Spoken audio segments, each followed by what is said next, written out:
కృతజ్ఞతావిష్కరణము ఏది ఉందో దానికి పూజ అని పేరు. అసలు ఈ కృతజ్ఞత, ఆయనకి మనకి ఉన్న అనుబంధము ఏమీ తెలియదు. అసలు ఏ అనుబంధము లేదు మనసులో. ఎందుకు దీపం పెట్టావు? ఏదో పెట్టాలి కాబట్టి. ధూపం ఎందుకు వేసావు? పక్కింటి ఆయన వేస్తున్నాడు కాబట్టి. పువ్వులు ఎందుకు పూజ చేశావు? వాళ్ళు ఎవరో తెచ్చి పువ్వులు పూజ చేశారు కాబట్టి. తప్ప ఏది ఎందుకు చేస్తున్నావో నీకు తెలియదు. అలా చేయడం మంచిదని నువ్వు అనుకున్నవి తెచ్చేస్తున్నావు, చేసేస్తున్నావు. అది పూజ. ఏది మనసు ఎక్కడ పెట్టావు నువ్వు? ఇప్పుడు మనసు పెట్టడం వచ్చింది. మీరు ఒక్కటే జ్ఞాపకం పెట్టుకోండి. అందుకే వివేకానందుడు అంటాడు, పూజామందిరంలో పూజ చేయడం మంచిదేమో కానీ పూజామందిరంలో చచ్చిపోదాం అనుకోవడం దోషం అంటాడు. మా పూజామందిరంలోనే నేను చచ్చిపోవాలని అనుకోకూడదు. లోకమంతా పూజామందిరం అయిపోవాలి. ఎలా అయిపోతుంది? పూజ అంటే పూజ గదిలో కూర్చుని చేసినది పూజ కాదు. పూజకి కొనసాగింపు వస్తుంది. ఎలా వస్తుందో తెలుసా అండి? శంకర భగవత్పాదులు సౌందర్యలహరిలో చెప్తారు, జపో జల్ప శిల్పం సకలమపి ముద్రా విరచన గతి ప్రాదక్షిణ్యాక్రమణమశనాద్యాహుతి విధి ప్రణామ సంవేశ సుఖమఖిలమాత్మార్పణ దృశా సపర్యాపర్యాయస్థవ భవతు ఎన్నే విలసితం. నీకు జపో జల్ప మాట్లాడగలిగినటువంటి శక్తి ఈశ్వరుడు ఇచ్చాడు. మూలాధారం దగ్గర ఉన్నటువంటి వాయువు నేను మనసులో ఒక సంకల్పం చేసి ఈ భావాన్ని నేను వ్యక్తీకరించాలని అనుకోగానే మూలాధారం దగ్గర నుంచి ఉన్నటువంటి వాయువు పైకి కదిలి నా నోట్లోకి వచ్చి నోట్లోంచి పైకి సహస్రారం దగ్గరికి వెడితే సహస్రారంలోంచి వాయువు నిర్గమించకూడదు కనుక అది చిట్ట చివరి నిర్గమనం కనుక వెనక్కి తోయబడి ఆ వాయువు మళ్ళీ నోటి దగ్గరికి వస్తే నా నాలుక కదిలి ఆ వాయువుని నొక్కితే నాలుక ఒక్కొక్క చోట నొక్కినప్పుడు ఒక్కొక్క రకంగా సొట్టబడినటువంటి వాయువు అక్షరములై, అక్షరములు పదములై, పదములు వాక్యములై నాలో ఉన్న భావాన్ని పట్టుకుని పైకొచ్చి ఆకాశగుణకమై ఆకాశంలో ప్రయాణించి మీ చెవుల ద్వారా లోపలికెడితే నాలోని భావము మీలోకి అందుతోంది. ఇది అందించిన వాడెవరో, ఈ కదలిక చేసిన వాడెవరో వాడు ఈశ్వరుడు. నువ్వు పూజ కొనసాగింపు ఏది మాట్లాడుతున్నా ఈ మాట మాట్లాడే అధికారం, అదృష్టం ఈశ్వరుడు ఇచ్చాడు. ఏది ఇప్పుడు దుర్వినియోగం చెయ్యి, నువ్వు చేయలేవు. ఈశ్వరుడు ఇచ్చాడు నాకు ఈ శక్తి, నేను ఎందుకు అనవసరపు మాటలు మాట్లాడాలి? మాట్లాడకుండా ఉంటావు. ఎవరిని నింద చేసి నువ్వు మాట్లాడలేవు. నేను ఎందుకు మాట్లాడాలి? ఈశ్వరుడు ఆయన్ని అలా పుట్టించాడు, వీడిని ఇలా పుట్టించాడు. ఆయన అలా పుట్టించిన వాడు ఎవరో ఆయనది ఆ జవాబుదారి. నాకెందుకు ఆయన చిన్నతనాన్ని ఎంచడం ఎందుకు, ఆయన పెద్దతనాన్ని ఎంచడం ఎందుకు? ఈశ్వరా నీకో నమస్కారం. నువ్వు చిన్నతనాలు పెద్దతనాలు ఎంచడానికి న్యాయాధికారిగా కూర్చోడానికి ఇష్టపడవు. ఎప్పుడు ఈ అక్కర్లేని ప్రసంగాలన్నీ వస్తాయో తెలుసా అండి? అదే పనిగా స్మరించి స్మరించి ఎవరి గురించో మాట్లాడుతూ ఉండడం, నింద చేస్తూ ఉండడం, ఇవన్నీ ఎందుకు వస్తాయంటే పలికిస్తున్న ఈశ్వరుడు యొక్క వైభవం గుర్తు రాకపోతే వస్తుంది. మాట దుర్వినియోగం చేయడం. సకలమపి ముద్రా విరచన.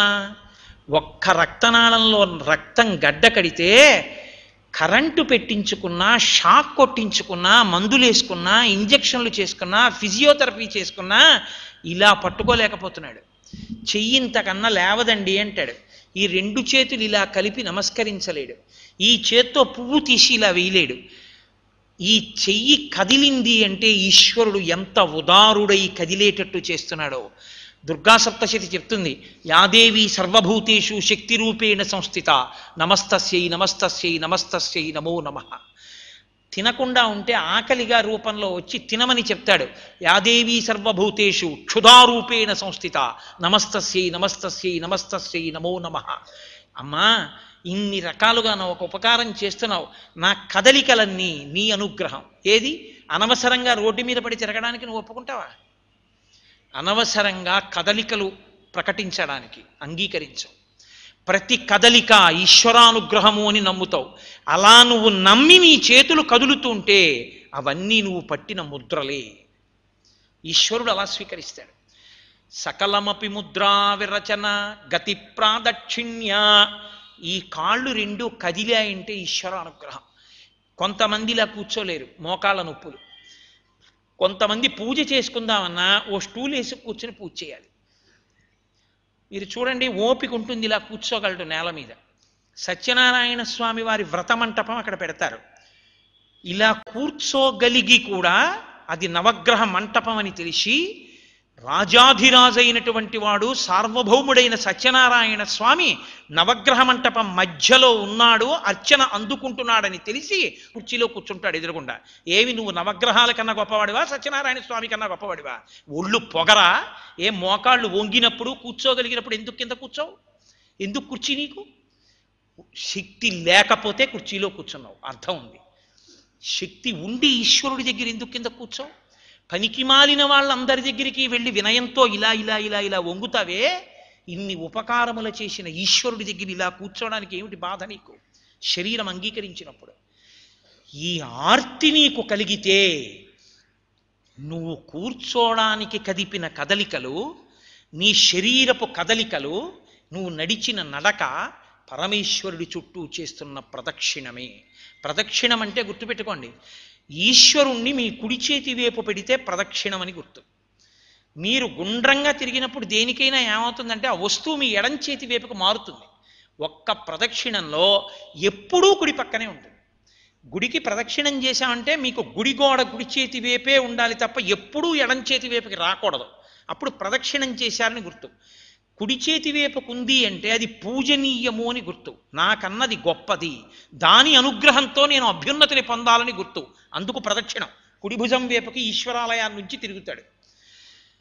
కుడి భుజం మీదకి ఈశ్వరుణ్ణి పెట్టి తిరిగి ప్రదక్షిణం చేసినప్పుడు నీకు ఎంత ఫలితం వచ్చిందో, నీ కాళ్ళ కదలికలో నీవు ఈశ్వరుడు ముందు కూర్చునేటప్పుడు ఉండే వినయము నీ మనసులో పరిపుష్టమైతే నువ్వు వేసిన ప్రతి అడుగు ప్రదక్షిణమే. కాబట్టి గతి ప్రాదక్షిణ్యా క్రమణమశనాద్యాహుతి విధి. ఆయన నమ్ముతాడు, ఇక్కడే ఉన్నాడు. అహం వైశ్వానరో భూత్వా ప్రాణినాం దేహమాశ్రిత ప్రాణాపాన సమాయుక్తం పచాన్యన్నం చతుర్విధం అంటాడు గీతాచార్యుడు. ఇక్కడ అగ్నిహోత్రం రగలుతోంది, యజ్ఞగుండం. లోపల వేసిన పదార్థాలన్నీ పచనమైపోతున్నాయి. పచనమైపోయి శక్తి కింద మార్చి పిప్పినంతటినీ తెల్లవారేటప్పటికి అధోముఖంగా ఆయన విడిచిపెట్టేస్తున్నాడు. అంతటి పరాత్పరుడు ఇక్కడ అగ్ని రూపంలో వెలుగుతుంటే విశ్వామిత్రుడు యజ్ఞగుండంలో రాక్షసులు కళ్ళు పోసినట్టు ఇక్కడ ఉన్న యజ్ఞవేదిలో నువ్వు కళ్ళు పోయగలవా? ఇక్కడ ఈశ్వరుడి యొక్క యజ్ఞవేది ఉంది అని నువ్వు తెలుసుకుని ఉంటే నువ్వు భోజనం చేసేటప్పుడు హవిస్సు మృగముద్రతో ఇలా పట్టి 5 మార్లు నేతన్నాన్ని స్వాహాకారంతో నాలుక మీద పెట్టి పంటికి తగలకుండా పుచ్చుకోవాలి. యజ్ఞం చేయడానికి కూర్చున్న వాడికి పైన బనీను చొక్కా ఉండకుండా ఉత్తరీయం మాత్రంతోనే యజ్ఞానికి కూర్చోవాలి. కాబట్టి చొక్కా వేసుకుని అన్నం నువ్వు తినగలవా? చొక్కా వేసుకుని పరిశేచనం చేసే అన్నం తిన్నవాడు రాక్షసుడా భక్తుడా? ఏమి చొక్కాతో పుట్టావా, చొక్కాతో వెళ్ళిపోతావా? పైన కప్పిన బట్ట మేటి చాకలి పాలు పడుచు పెళ్ళామైన పరుల పాలు. చొక్కా విప్పి అన్నం తినడానికి అంత భయమే? సంకలో సెగ్గడ్డేస్తే ఆఫీస్కి సెలవు పెట్టి తువ్వాలు కప్పుకు తిరిగావు. ఈశ్వరుడి ముందు పూజ చేయడానికి అన్నం తినేటప్పుడు చొక్కా బని నిప్పడానికి నీకు కష్టం వచ్చిందా?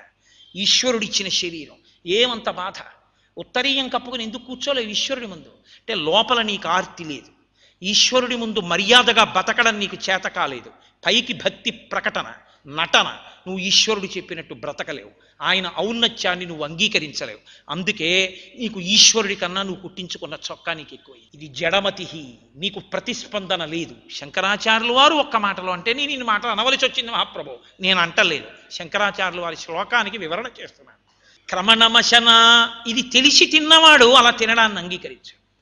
నేను హవిస్సు ఇవ్వాలి కదా, అలా ఎలా కూర్చుంటాను యజ్ఞానికి? కాళ్ళు కడుక్కుని పంచె కట్టుకుని ఓ ఉత్తరీయం వేసి కూర్చుని 5 మార్లు హవిస్సు పుచ్చుకుని తింటాడు. కాబట్టి ఆయన నిత్యాగ్నిహోత్రీకుడు, ఆయన సోమయాజి, యజ్ఞం చేస్తున్నాడు రోజు. ఆ స్థితి నీకు ఇచ్చేస్తానంటున్నాడు ఈశ్వరుడు. ఆ మర్యాద చూపిస్తే చాలరా, అలా తినంటున్నాడు. మీకు అందుకే వేదం ఒక మాట చెప్తుంది, చేతితో తినగలిగినటువంటి ప్రాణులు 2 అంచెలలో పుచ్చుకునే వాటిని ద్వైపం అంటుంది వేదం. 2 అంచెలలో పుచ్చుకునే ప్రాణులు ఉత్కృష్ట ప్రాణులు. లోకంలో 3 మాత్రమే పుచ్చుకుంటాయి 2 అంచెల్లో, మిగిలినవన్నీ 1 అంచెలో తింటాయి. కుక్కుందనుకోండి కలియబడి తిందంటారు, పరిగెత్తుకొచ్చి పులిహారలో నోరెడుతుంది. పిల్లుందనుకోండి పరిగెత్తుకొచ్చి నోరెడుతుంది. పాము ఉందనుకోండి పరిగెత్తుకొచ్చి నోటితో కప్పని పట్టుకుంటుంది. మనిషి ఉన్నాడు అనుకోండి చేత్తో పట్టుకుని ఆ తర్వాత నోట్లో పెట్టుకుంటాడు. ద్వైపం, 2 అంచెలు ఉంటాయి. ఏనుగు తొండంతో పుచ్చుకుని నోట్లో పెట్టుకుంటుంది. కోతి చేత్తో పుచ్చుకుని నోట్లో పెట్టుకుంటుంది. అందుకే ఇవి ఉత్కృష్ట ప్రాణులు. ఇందులో మళ్ళీ పైన బట్ట విప్పి ఎడంభుజం మీద వస్త్రం వేసుకుని ఉత్తరీయం వేసుకుని పరిశేచనం చేసి హవిస్సిచ్చి తినేవాడు సర్వోత్కృష్ట ప్రాణి. ఈశ్వరుడి శరీరం ఇచ్చినందుకు వాడు ప్రతిరోజు యజ్ఞం చేసేస్తున్నాడు. ఆయన సోమయాజి. ఆ స్థితిని పొందు అని ఈశ్వరుడు చెప్తున్నాడు. అలా నువ్వు చెయ్యగలిగితే క్రమణమశనాద్యాహుతి విధి, నువ్వు తిన్నవన్నీ ఆహుతులు ఇచ్చినట్టే, ఈశ్వరుడికి యజ్ఞంలో సమర్పించినట్టు.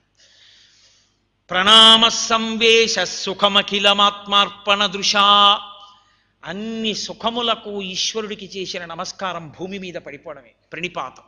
స్వర్ణదండం పడిపోయినట్టు పడిపోతే ప్రణిపాతం అంటారు. ఆఖరణ నిద్రపోయే ముందు సపర్యాపర్యాయస్తవ భవతు ఎన్నే విలసితం.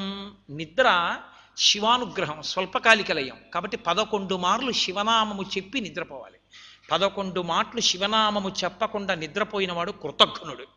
శ్రీహరి శ్రీహరి శ్రీహరి అని మొదటి మాటగా నిద్ర లేవగానే చెప్పకుండా లేచినవాడు కృతఘ్నుడు.